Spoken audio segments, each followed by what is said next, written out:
Would you join me in our gathering hymn this morning, number 346, Come Sing a Song with Me. Please rise and body or spirit is... Oh, and it's... Wait. That's wrong, because I just didn't write it right. It's Gather the Spirit. That's right. It's Gather the Spirit. 347. 347. I just didn't write it down in two places.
Whisenant, who is running late this morning.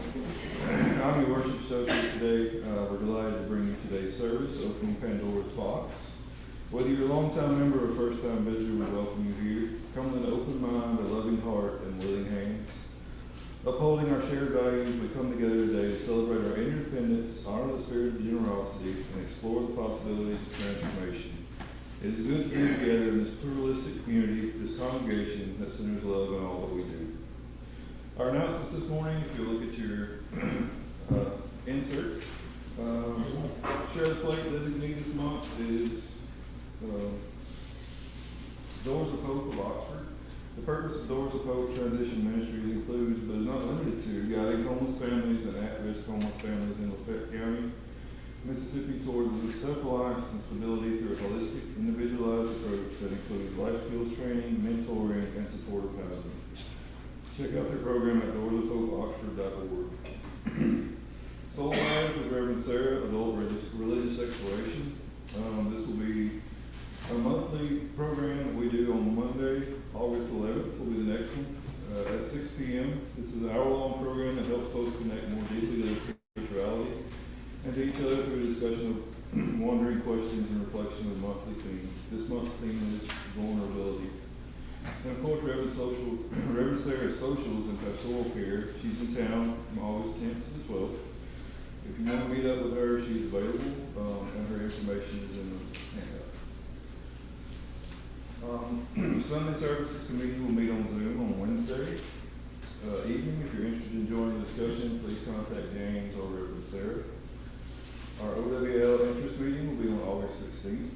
Adult OWL will take place starting this month on the fourth Sunday at 2 p.m. here at UUCO. There's a registration link, so please sign up so we can prepare materials for you to participate. This is open to anyone in the community. Today is our potluck, so join us after the service for food and fellowship. Even if you didn't bring anything, there's always enough to share, so please enjoy. As a reminder, grief, gratitude, and growth slips are available from the greeter. If you have a moment you'd like to share, please write them down and drop them in the collection basket during the offering so they can be read aloud later in the service. Now, Reverend Sarah will help us enter into a time of sacred celebration.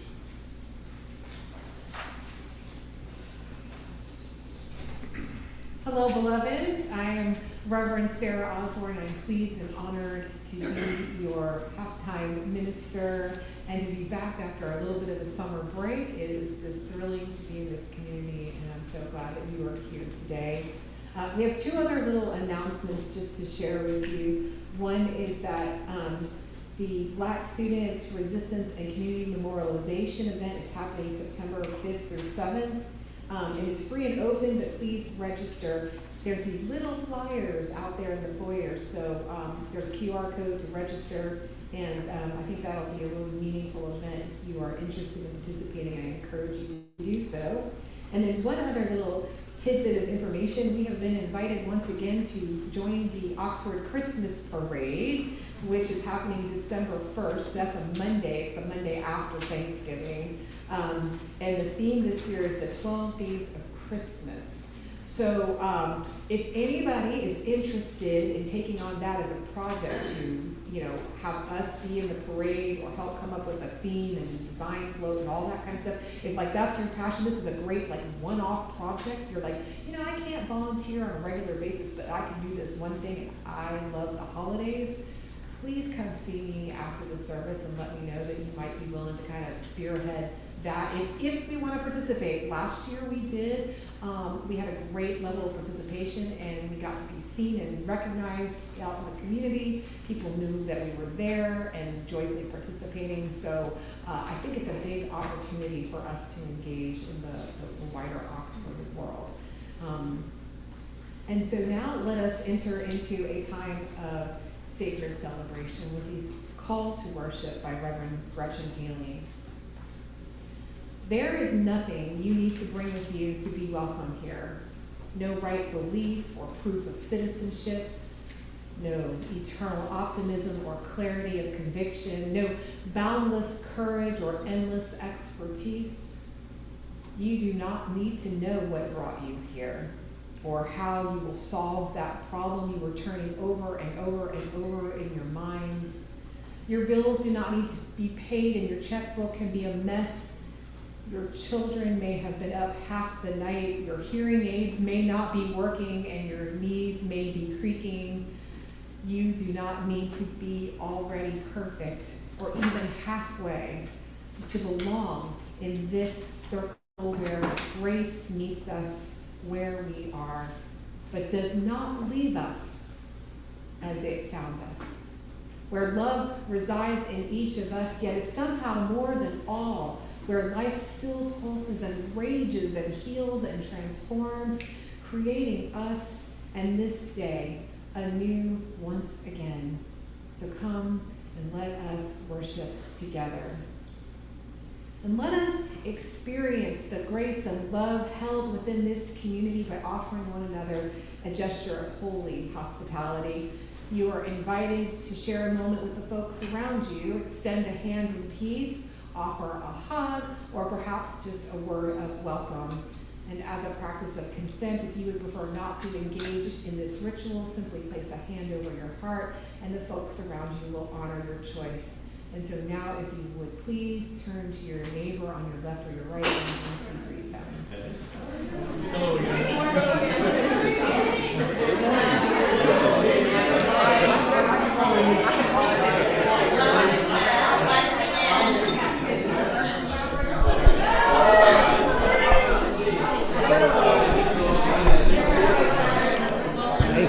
How you doing? Yeah, it's just a little low today. So we're going to move just things a little closer.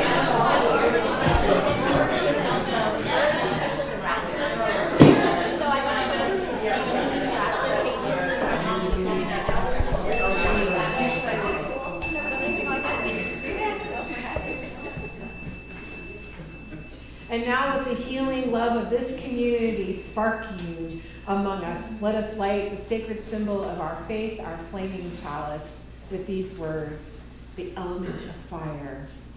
The element of fire represents passion, veracity, authenticity, and vitality. And if the chalice is the supporting structure of Unitarian Universalism, then we are its flame.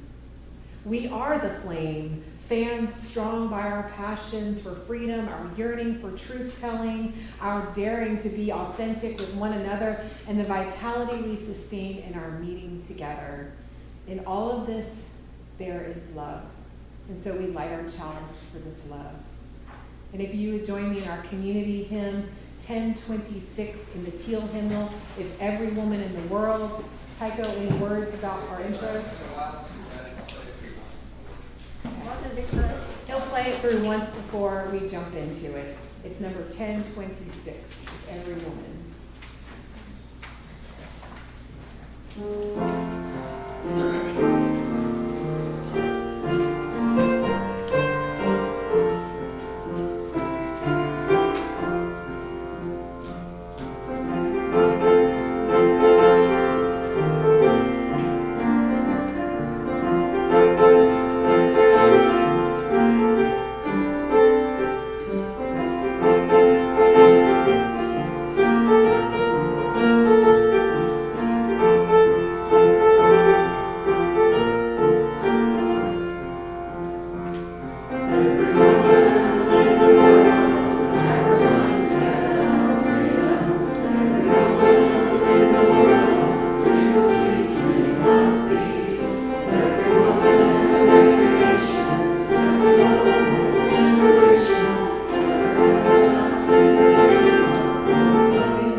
So this week, we're going to open this later in the story.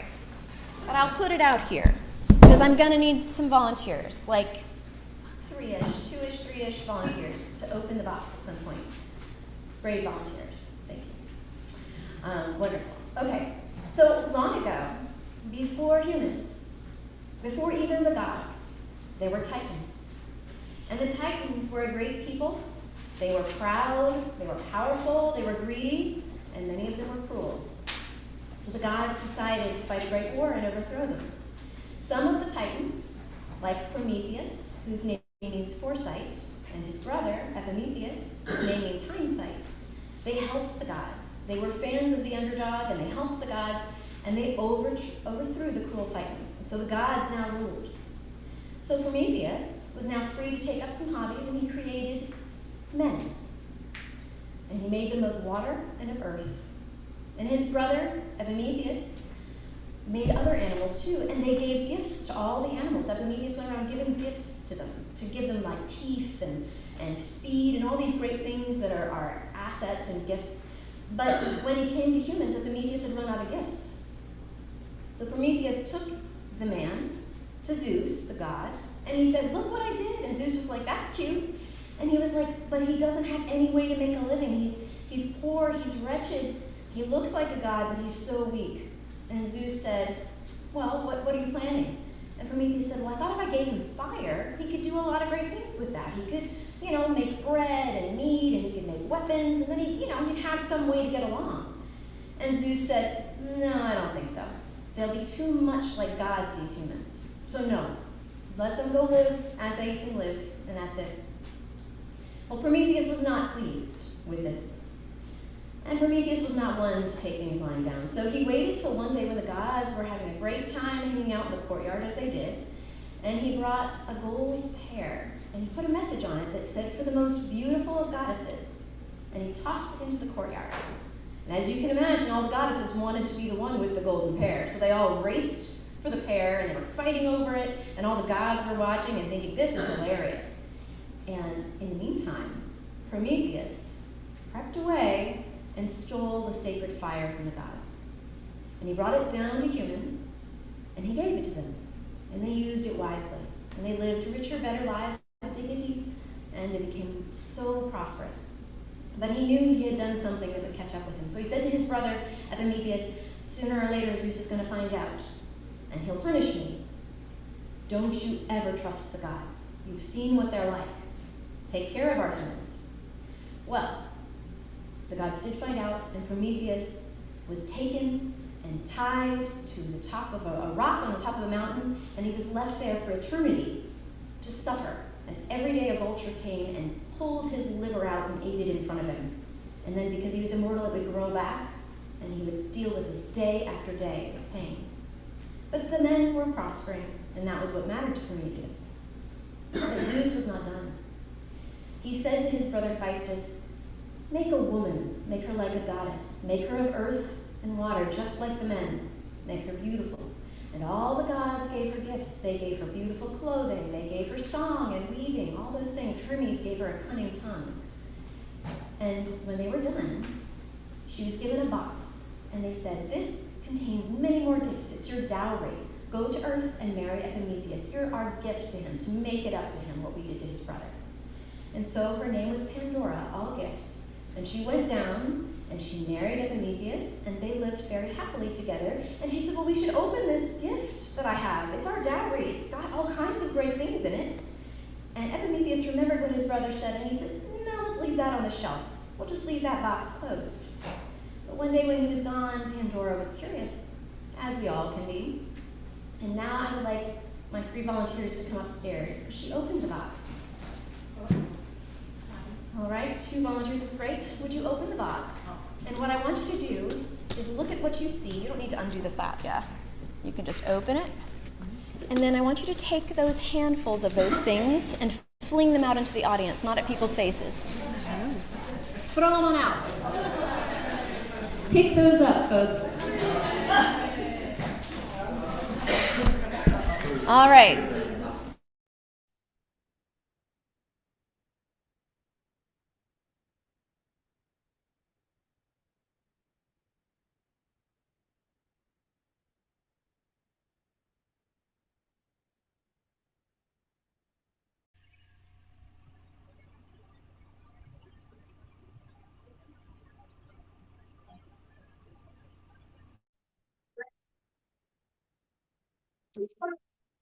Intolerant suspicion, despair, lies, terror, violence, depression, terrible, terrible things flew out into the world, and Pandora knew she had done something awful.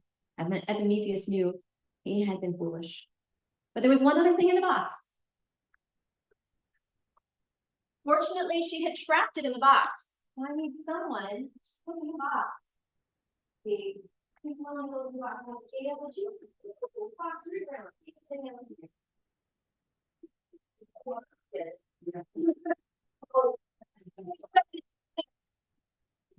cannot escape. And so, as humans, we have all these terrible things unleashed into the world, but we always still have hope. And as long as we have that, we can make it through anything. And that is the story of him.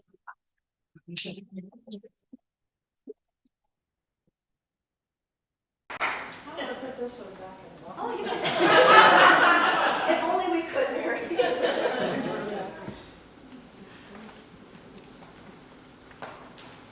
All right, the reading for our offering this morning is. Yeah, I had it down for the shorty.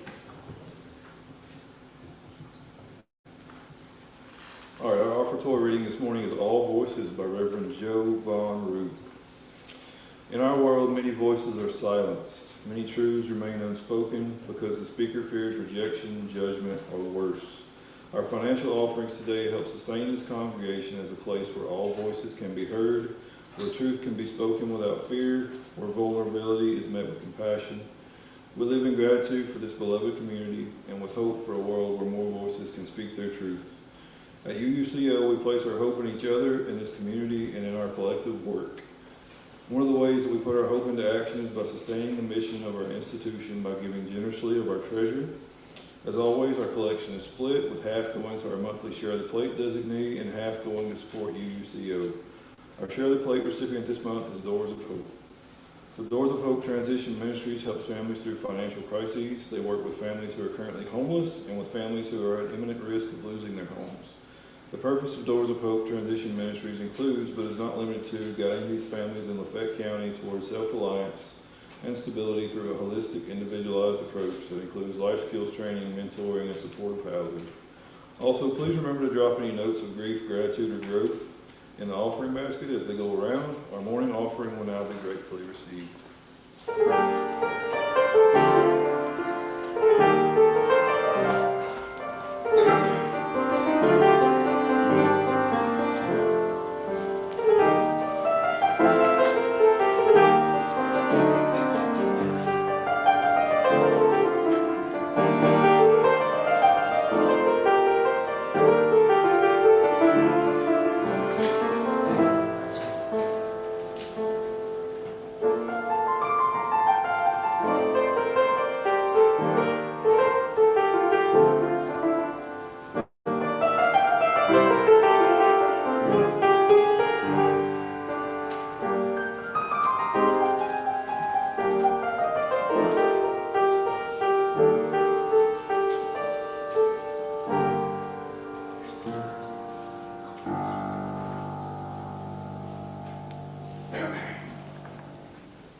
By the work of our hands and the work of our hearts, our love is made real, and may we be grateful for all that is given and grateful for all that is shared. And now let us enter into the ritual like the one before us, to lay what is on our hearts and put it at the altar of community and spirit.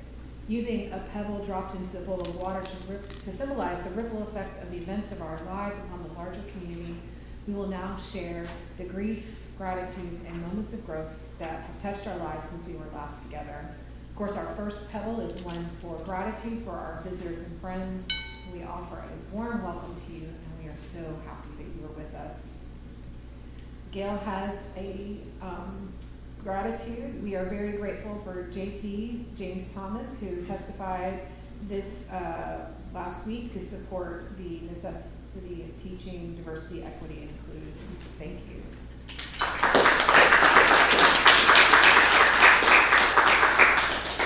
From Gwen, a pebble of grief. One of my bus driver and friends, Mr. Fox, was in a car accident 3 weeks ago with his wife. They are recovering at a rehab center, but his ability to drive may be affected. Please keep him and Mrs. Fox in your thoughts. From Pat Miller, a gratitude for all who went to the rally yesterday. Sue and Marty are my heroes.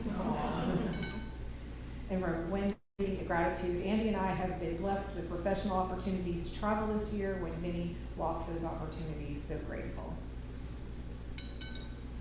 And finally, we drop a pebble into the water for all the grief, gratitude, and growth moments that remain held in the sanctuary of our hearts. These joys and sorrows, too, are held in this community of care and by a love that is limitless. Amen.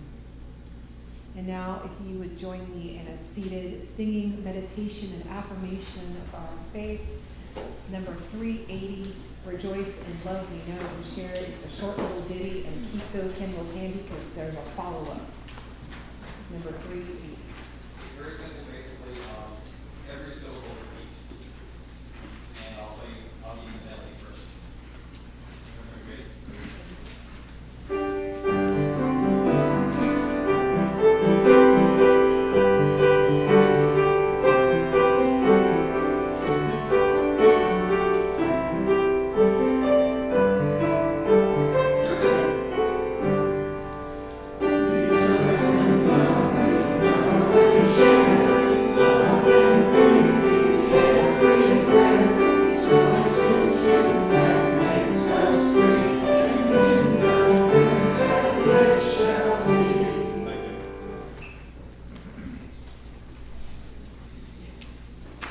And now, a prayer for democracy, but first, a poem by my friend A. Browning. They set the box in the public square, painted gold and crowned with lights, and told the crowd, choose a hand to open it. The air was thick with sweet perfume, the kind that hides the rot beneath. Voices rose like gulls over carrion, fighting for the shiniest smile. A juggler offered a dance of words, balancing them like glass apples. A fortune teller promised to make the storms obey. The crowd clapped loudest for the loudest, never mind the cracks in the floor. And when the chosen hand broke the seal, it wasn't thunder that spilled out, but moths, hungry for the cloth of the people's coats. They ate in silence, few noticed at first. And some swore the box had always been empty. Some swore it brimmed with miracles, but those who watched closely saw the moths grow fat and quick. And in the shadow of the square, hope stood small, clutching a match no one asked her to strike.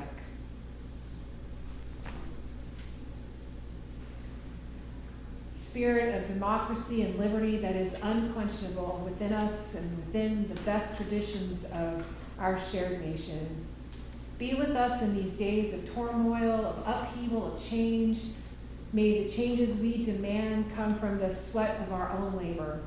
May the errors of this age lead us to better wisdom about how to live with one another, about how to build up societies and nations and governments and communities. And may the evil that stalks our land be met with resistance and compassionate strength.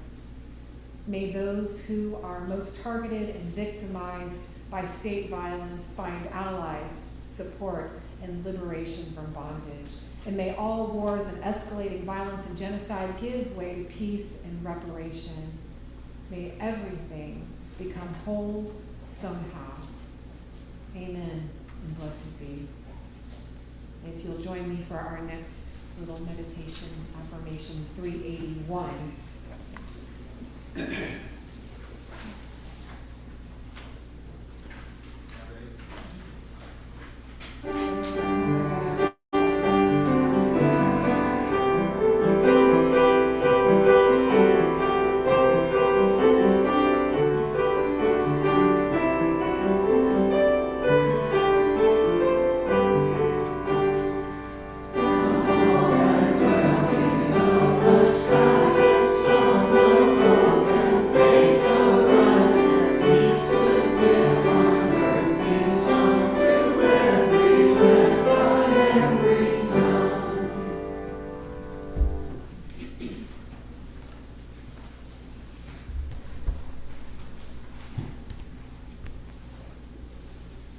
So our next reading is called It's All in 4K by Reverend Joseph Santos Lyons. A young architect was helping us address persistent leaks in our home in the Philippines this week. We're in a rare pause between monsoon storms, with the sky uncharacteristically clear and sunlit. She remarked how builders are beginning to name not just stronger storms, but a deeper uncertainty. The rain no longer follows familiar patterns. They arrive with force and unpredictability. Later, my spouse shared a moment from her organizer meeting. The millennial organizer had reflected on the cruelty unfolding in Gaza, saying, "It's all in 4K. That image hasn't left me. We talked about how everything now feels heightened, more vivid, more immediate, more global. Not just seen, but deeply felt, in real time across every screen and conversation. The intensity doesn't stop there. It spills into our politics too. Leaders are lashing out with fear and fury. The New York Times recently observed how Trump, when faced with facts or resistance, responds with an impatience and a disproportionate intensity. But the call for fierceness isn't limited to one side. Even among grassroots leaders, there's a hunger for sharper responses, faster action, harder punches. We're living in unrelenting times. The world feels unbearably clear, not because we're more enlightened, but because so much illusion has been stripped away. The climate crisis is no longer a distant worry. It's present in our homes, in our loans, in our infrastructure. The civic promises of democracy, justice, and community feel threadbare. And still, my bones can feel the drumbeat. Carry on, or fight harder. But I'm noticing how I'm still running on an old operating system, codes and beliefs written for a different era.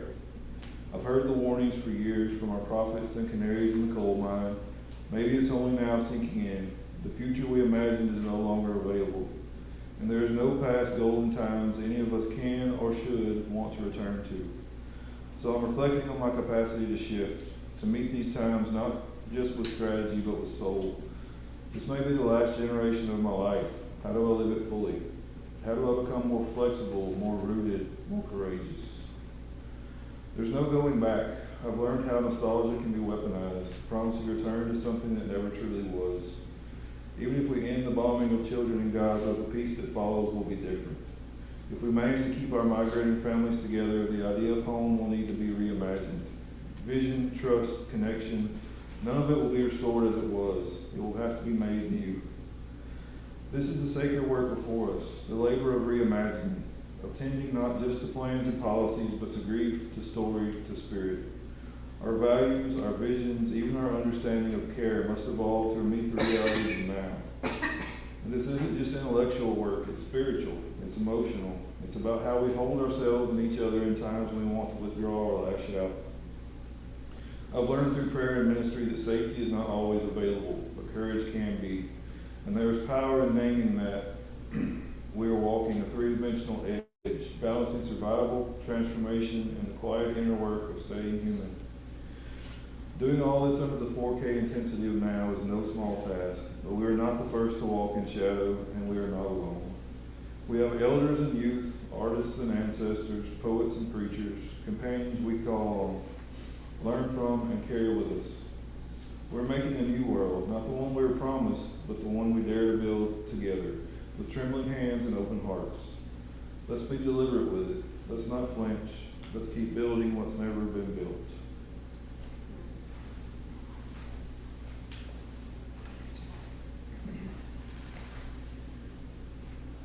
So a few years ago, my son was insistent that we needed a new television. Our old one had developed a dark spot in the middle of it, of the screen, and frankly, it was impeding his Xbox game playing. And he said, let's go to Costco and check out the options. We need a crystal clear 4K QLED smart TV. And once in the store perusing the options, I was astonished at the clarity and vibrancy of this new technology. I really didn't know the difference between one TV versus the other, but nevertheless, I stared them all down and then was looking at the price tag. It was really almost to look at this vibrancy on the screens. And of course, we settled on some option. I don't even really remember which TV we purchased, and it now lives in our home, mostly being used for collaborative online game playing. My son is happy with it, and the rest of our family has embraced this new technology. And so now that I understand what 4K means in terms of technology, I appreciate my colleague, Reverend Santos Lyons' rather hopeful framing of the times we are living in. As vivid and intense, a reality which requires us to envision and build a new way, a new world that has not been considered before. His remarks help me to understand that indeed a Pandora's box has been unleashed in our country and around the globe. One that greedy characters couldn't help themselves to in the quest to consume more power. Everything is in 4K now. And in the Greek mythology, we know that the lid cannot be put back on the box. Can it be done now? Can we gather up the evils and poor decisions and monsters and shove them back in?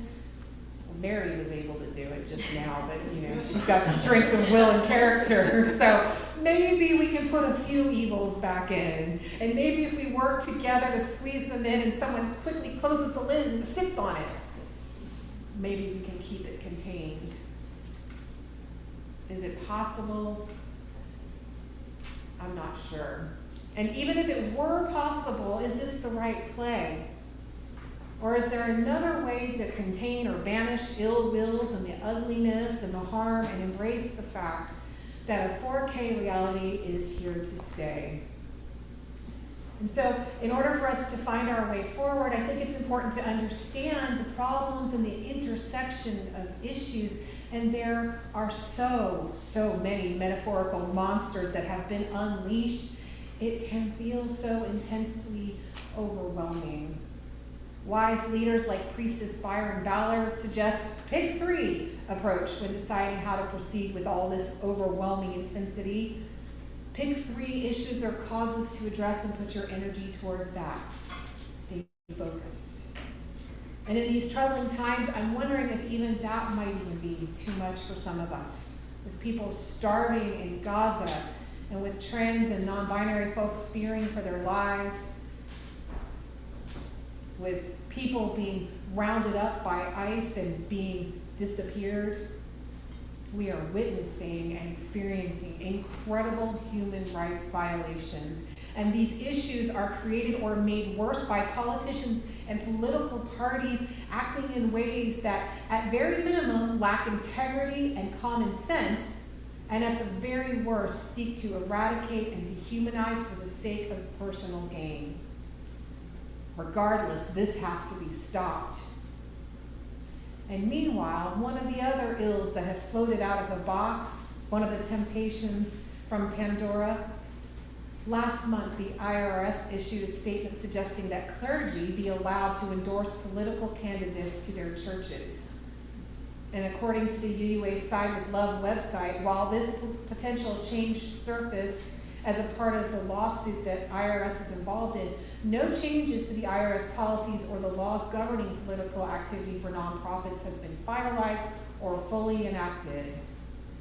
And oh, how tempted I felt upon reading this news. I was like, ha ha!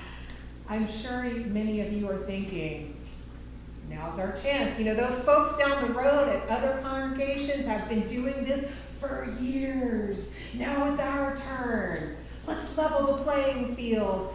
And it would be so easy for me just to blurt out what or who I think we should vote for because my values compel me to do what I can to restore justice, to help put all those ills back in the box, and perhaps I might influence the right politician to see things my way. And as a person of faith, I am watching in horror the things playing out in the political arena and think, am I doing enough to stop it? Do I have the potential to sway hearts and minds to do the right thing? Perhaps I can beseech you. But as General Akbar from Star Wars would proclaim, this statement from the IRS telling me that I can tell you who to vote for, it's what? It's a trap. It's a trap! Thank you, my Star Wars fan.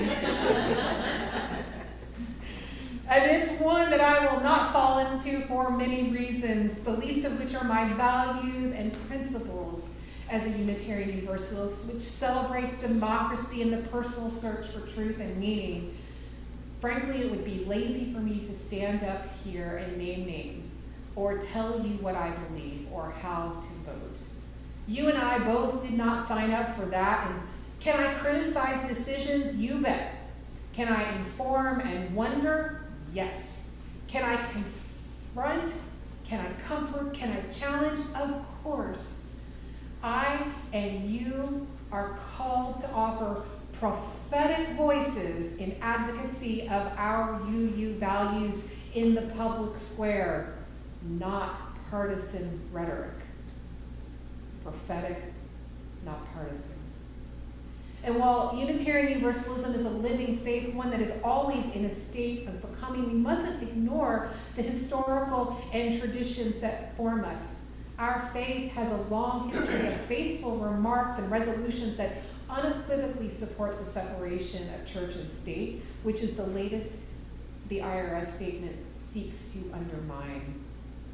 The UUA maintains adherence to this principle and calls on all people of faith and conscience to uphold this cornerstone of democracy.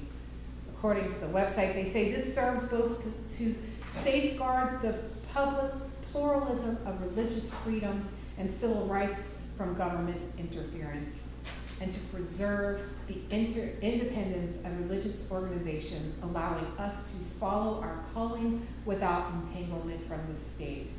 Both are more important now than ever in pushing back against the rising tide of authoritarianism and the infiltration of white Christian nationalism into government and public policy. Our guidance has remained the same as it always has been, to protect our essential position in our communities. Partisan activity is incompatible with an organization's 501c3 status, including for us as churches, while it remains our moral duty to advocate publicly and unapologetically for laws and policies that align with our shared UU values. So, not going to tell you who to vote for.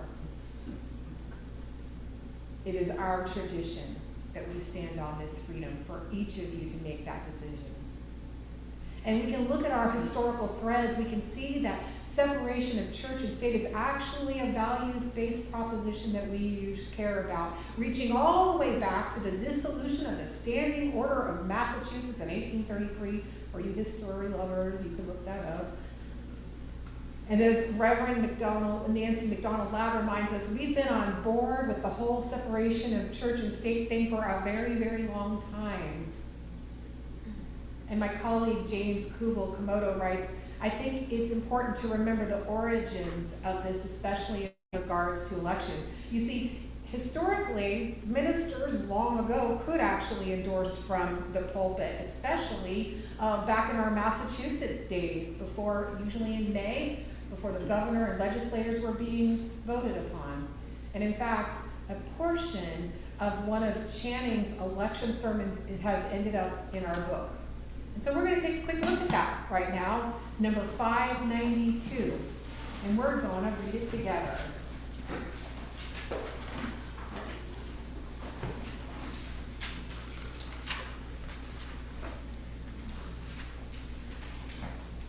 It's called The Free Mind, and I'm going to read the regular print, and y'all can read the italic pieces.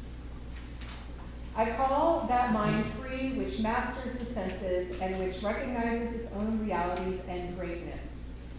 Which passes life, not in asking what shall eat or drink, but in hungering, thirsting, and seeking after righteousness. I call that mind free which jealously guards its intellectual rights and powers, which does not content itself with a passive or hereditary faith. Which opens itself to light whensoever it may come, which receives new truth as an angel from heaven. I call that mind free which is not passively framed by outward circumstances and is not the creature of accidental impulse. Which discovers everywhere the radiant signatures of the infinite spirit, and in them finds help to its own spiritual enlargement. I call that mind free which protects itself against the usurpation of society, which does not cower to human opinion. Which refuses to be the slave or tool of the many or of the few, and guards its empire over itself as nobler than the empire of the world. I call that mind free which resists the bondage of habit it, which does not mechanically copy the past nor live on its old virtues. But which listens from new and higher emanations of consciousness, and rejoices to pour itself forth in fresh and higher exertions. I call that mind free, which sets no bounds to its love, which wherever they are seen, delights in virtue and sympathizes with suffering. Which recognizes in all human beings the image of God and the rights of God's children, and offers itself up a willing sacrifice to the cause of humankind. I call that mind free, which has cast off all fear, but that of wrongdoing, and which no menace or peril can enthrall. Which is calm in the midst of tumults, and possesses itself, though all else be lost. So that's a pretty good, like, political-ish endorsement to think for yourself, although wisely we didn't include who he was maybe championing there. So even though this may have been part of our past, and even though we've celebrated separation of church and state for a really long time, in fact, it really didn't show up in any important way until 1954, right? When Lyndon Johnson was running for Senate and was facing opposition from churches in Texas, he pushed for the inclusion in the tax code that we stay out of partisan politics. And so there's important reasons behind that. MLK has some quotes about the church not being the master of the state or the servant of the state, but the conscience of the state. And so when religious bodies become too connected with any one politician or party, we lose the ability to criticize that person or party from religious grounds. And Monica Dobbins, another colleague of mine, she's written extensively on how the separation of church and state benefits the state and the church. And really, probably more so the state, because our founders realized that they had experienced in Europe chaos of centuries of religious wars that were ostensibly fought over differences in religious ideology, but were really much more about the consolidation of power, wealth, and land, leading to outrageous social inequality and the loss of millions of lives. And so, with a secular state, we hope to avoid those things in the United States. And yet here we are, those efforts attempting to be eroded. And we must not fall to that, as tempting as it is, as vibrantly 4K our reality is that we're living in, where we're so pushed to the edge. We must hold faithfully to that ideal. We must hold to that check and balance.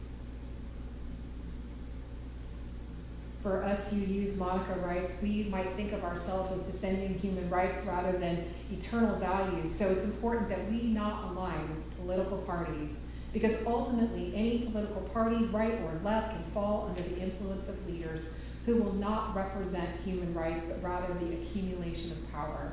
If we are overly aligned with one party or the other, we lose some or all of our moral authority to hold that party to account when they rise to power. What current political actors have unleashed from Pandora's box is a threat to our values, and an attempt to undermine democracy at every turn. And so I will hold steady, we will hold steady, and as your minister, I will not fall to the seductive pull of acting partisan from the pulpit when there is an opportunity to be prophetic instead. I will continue to preach our UU values and encourage each of us to interrogate the process and thoughts of politicians and not to simply take their words at face value. And to refer back to one of my favorite little books, Timothy Snyder's On Tyranny, which I've referenced a couple of times in our services over the last year. His very first lesson is this: do not obey in advance. Most of power of authoritarianism is freely given. Y'all don't give your power away. Do not give your vote or your power away by not fully considering the entirety of your choices, values, and responsibilities. And Snyder actually offers more guidance in his second lesson, Defend Institutions. We must be willing to uphold institutions whose purpose it is to preserve decency and prevent tyranny.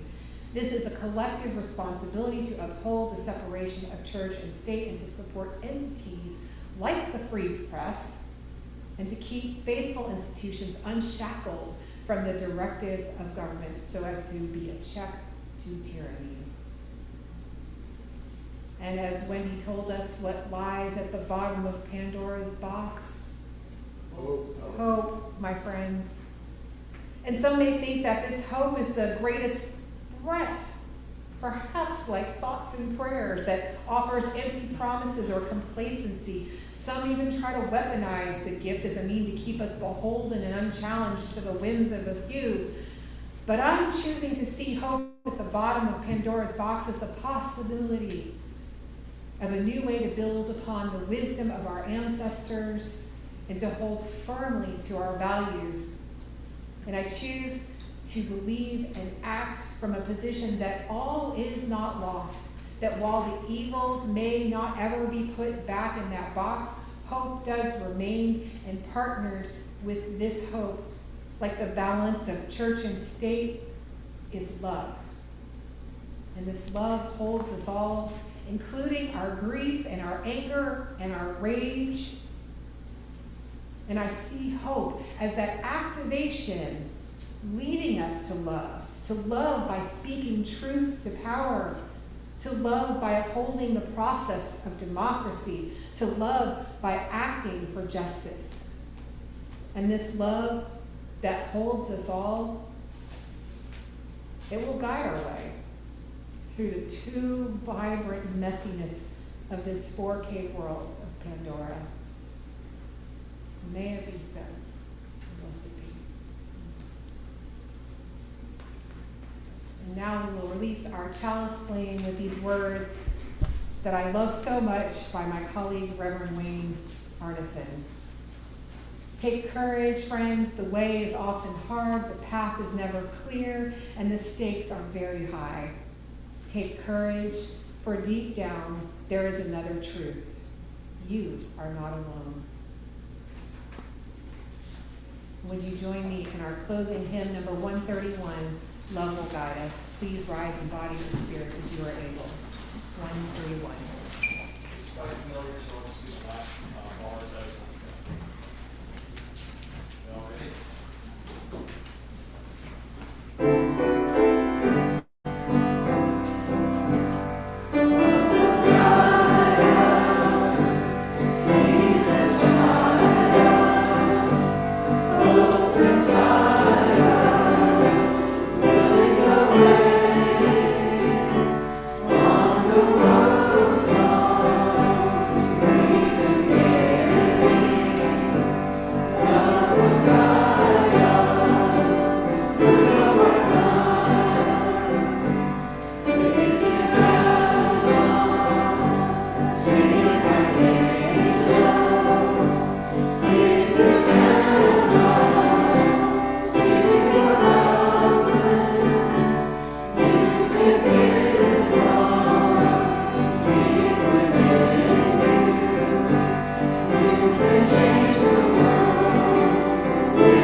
As we come to the end of our service, please join me in reciting our congregational blessing printed in our order of service.